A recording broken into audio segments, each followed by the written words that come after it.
Mateus, capítulo 28, versículo 16. Mateus 28, 16. O que aconteceu? Para a gente saber o que aconteceu. Jesus, então, passou pelo Calvário, passou pela cruz, morreu, ressuscitou e agora apareceu aos discípulos e vai dar algumas ordens aqui. Amém? Então, isso aqui já é Jesus depois da ressurreição. Ele apareceu novamente, estava falando com eles. Amém? Diz assim o texto. Os 11 discípulos rumaram para a Galileia em direção ao monte que Jesus lhe havia determinado. Assim que o viram, prostraram e o adoraram, mas alguns ficaram em dúvida. Igreja, presta atenção nisso. Eles viram Jesus, depois de ressurreto, prostraram e adoraram, mas alguns ficaram em dúvida.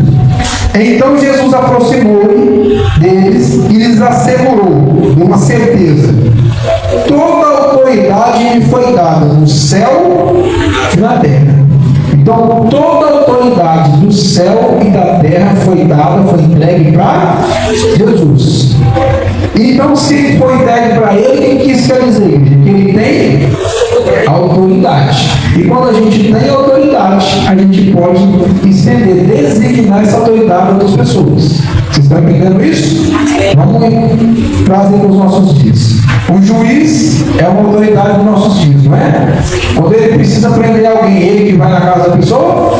Não, ele faz um mandato e manda a polícia ir lá. Então a polícia chega lá, primeira coisa que a pessoa fala: você tem mandato para entrar aqui dentro de casa? Eles vão e mostram que o juiz determinou que eles podem entrar. Então vai entrar, a autoridade está com o juiz, mas ele está em nome do juiz da justiça ali, fazendo essa situação. Amém? Então, basicamente, é essa carta que Jesus está entregando. Versículo 19. Portanto, ide e fazei com que todos os povos da terra se tornem discípulos, batizando-os em nome do Pai e do Filho e do Espírito Santo, ensinando-os a obedecer a tudo quanto tenho ordenado. E assim eu estarei perpetuamente convosco até o fim dos tempos. Amém, igreja? Então, a gente precisa de entender o seguinte: existe um grande problema nisso aqui. Qual que é o problema, igreja? As pessoas precisam primeiro crer, para depois serem batizadas. Amém? Então, o grande problema que a gente encontra na igreja hoje não está no meio, está no início. Por quê? Tudo que começa errado ou mal, vai mal. Começou errado, termina errado. Aí o que acontece? As pessoas iniciam a vida na igreja por uma motivação errada. E no meio a gente tem que consertar isso. Por isso que é dolorido, por isso que é desgastante, por isso que é ruim, por isso que alguns não suportam, por isso que alguns saem, por isso que tem esse rolo todo, porque não iniciou com a motivação correta. Qual que é a primeira motivação para vir para a igreja? Crer. Primeiro, crer. Amém? Se eu não crer em Jesus, eu estou vindo com a motivação errada. Mas geralmente a gente vem por quê? Porque a gente crê que naquela igreja acontecem as coisas, que aquele pastor ora, que tem um irmão que revela, que tem não sei o quê, que tem não sei o quê. A gente crê em pessoas. Amém? Só que a gente não ouve as pessoas a qual a gente está crendo. Porque a mensagem é: Jesus cura, Jesus salva, Jesus liberta. E eu preciso crer o quê? Na mensagem, não na pessoa. Então, às vezes a gente crê em algumas pessoas, mas não crê na mensagem. Mas as boas novas é a mensagem. Amém? O nosso irmão e meu xará, apóstolo Paulo, tinha uma luta muito grande quanto a isso. Principalmente, a gente vai ver isso claramente aqui na carta aos Romanos, capítulo 10. Ele vai suplicar ao povo para que creia. Então a gente vai entender aqui a dificuldade e a importância de crer, e o quanto Paulo prezava e lutava para que as pessoas acreditassem naquilo, acreditassem nas boas novas, acreditassem na mensagem. Então, Romanos capítulo 10. Por que é necessário acreditar na mensagem? No final da mensagem vocês vão entender. No final do capítulo 10 ele vai explicar o porquê que é necessário acreditar na mensagem. Você vai ver, se você crê na mensagem, você não tem problema na casa do Senhor.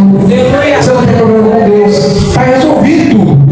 O problema é que a gente não crê na mensagem, fica buscando em outras pessoas e às vezes contrariando a mensagem, não quer ouvir a mensagem. É difícil demais, bicho. Isso vai ser claramente explícito aqui, olha só.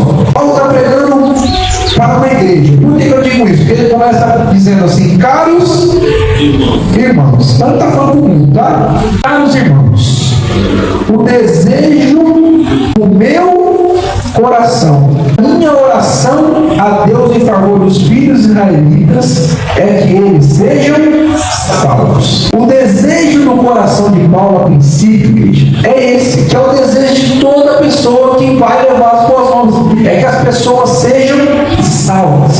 A pessoa ter uma vida próspera, ter uma saúde, ter uma família bem, ter não sei o que, ter não sei o que. Tudo isso é consequência desse primeiro ato. É consequência de uma pessoa que creu e está caminhando rumo à salvação. Então, todas as bênçãos decorrentes de você crer no Senhor Jesus são consequências. Amém? Só que a gente quer pegar as consequências e trazer como primazia. Primazia é crer. Crer para ser salvo. E depois o resto é brinde, consequência. Paulo diz assim no versículo 2: porquanto sou testemunha quanto ao zelo que eles devotam a Deus. Contudo, o seu zelo não tem como base real conhecimento, pois não reconhecendo a justiça que vem de Deus, buscam estabelecer a sua própria justiça e não se submetem à justiça de Deus. Porque o fim da lei é Cristo para a justificação de todo o que crê. Amém? Então, qual que é o problema? Algumas pessoas têm zelo, mas por tradições, amém? E não zelam pela justiça, que é a palavra. Então, o que acontece? A pessoa cuida de algumas partes e deixa outras do lado de fora. Cuida, é zeloso do que te convém e não tem muito zelo naquilo que não convém. E aí Paulo está dizendo que, infelizmente, isso não tem muito valor, isso não serve para nada. Amém? Continuando aqui: pois não reconhecendo a justiça que vem de Deus, buscam estabelecer a sua própria. O que é isso? Quando a gente não reconhece a palavra como base da nossa vida, aí a gente quer buscar a nossa justiça. Como é que eu sei que eu vou ter a minha justiça? É quando eu digo assim: eu estou certo? Ó, aconteceu tal coisa assim, assim. Eu não estou certo? Ou seja, eu não sou justo, aquela pessoa não está errada, ele não é injusto. Eu fiz isso, fiz aquilo outro, e eu estou certo que eu estou fazendo. Fui tão bom, fiz coisa boa, meu pensamento era bom, ajudei tanto, e aquele foi um ingrato, aquele não quis, aquele rejeitou, e ele foi contra o que eu falei. Ou seja, a minha justiça é aqui, para a gente entender. Em uma demanda sobre algo, tem dois advogados, sim ou não? E dois clientes. Cada um quer justiça para si próprio. Então, o daqui quer ganhar a causa e o daqui quer ganhar a causa. Se a justiça desse prevalecer, ele ganha. Se a justiça desse prevalecer, o outro ganha. Mas, na verdade, existe um parâmetro, que no caso dos homens pode falhar. Mas no caso de Deus, é infalível. Não falha. Amém? Então, o que acontece, gente? Quando a gente busca a nossa própria justiça, a gente deixa a justiça de Deus de lado. E não se submete, porque aqui, ó, não se submete à justiça de Deus. O que é se submeter? É se colocar embaixo, se colocar em submissão. Ou seja, se a palavra de Deus, se a justiça de Deus diz que é assim e pronto, e acabou. Então, se a palavra de Deus fala que você tem que perdoar, você tem que perdoar. perdoar, nem que para isso você tem que passar em cima da sua justiça. Mas quando você não se submete a de Deus, você fala, não, Deus fala isso, mas eu não estou nem aí. O negócio é comigo. Continua o texto e diz assim, versículo 5. Ora, Moisés ensina desta maneira sobre a justiça que vem da lei. O homem que pratica a justiça proveniente da lei viverá por meio dela. Gálatas fala sobre isso também. Qual é o complicado disso? Se a gente quiser andar em cima da lei, não tem problema nenhum. Só que a gente vai ter que andar nela completa, ou seja, os dois lados. E infelizmente a gente não consegue andar em cima dessa lei aqui. Infelizmente não tem como. Só existiu um, Senhor Jesus, que cumpriu por toda a lei. O restante, nós não temos condição para isso. Mas aí diz assim no versículo 6: Todavia, a justiça que vem da fé declara: não digas em teu coração, quem subirá aos céus? Isto é para dizer, é para trazer do alto a Cristo. Ou ainda, quem descerá ao abismo? Isso é para fazer Cristo subir entre os mortos. Mas o que ela diz? A palavra está bem próxima de ti, na tua boca e no teu coração. Ou seja, a palavra da fé que estamos pregando. A palavra, ela não serve para a gente estar condenando ou salvando as pessoas. Amém? Não é para isso. Essa justiça pertence a Deus. O que eu sempre digo? A gente não pode confundir o julgar com avaliar. Amém? Então, a palavra de Deus fala que a gente deve julgar as pessoas. Julgar no sentido de sentenciar. Ó, você vai para o inferno. Isso a palavra de Deus não nos permite fazer.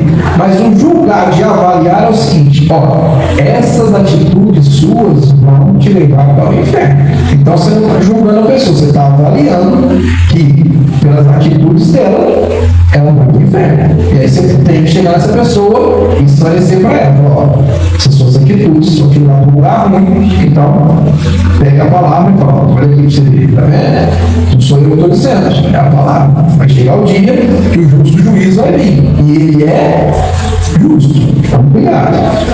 Continua o texto e diz assim, versículo 9: se com tua boca confessares que Jesus é o Senhor, e creres em teu coração que Deus o ressuscitou dentre os mortos, será salvo. Então, olha que interessante. É confessar. Mas confessar o quê? O que você crê. Não adianta você confessar sem acreditar no que você está confessando. Né? Às vezes a gente faz isso. Ah, vamos orar a Deus, vamos. Repete comigo. Aí você repete. Ou seja, você está confessando com os lábios. Mas no coração você não acredita nisso. Amém? Então você fala, você crê que Jesus pode te libertar? E a pessoa fala, creio. Mas na verdade eu não creio. Você crê que Jesus pode te curar? Aí eu creio. Mas na verdade ela não creio. Você crê que você pode ser liberto disso? Creio. Mas na verdade ela não creio. Então ela está confessando, mas ela não acredita.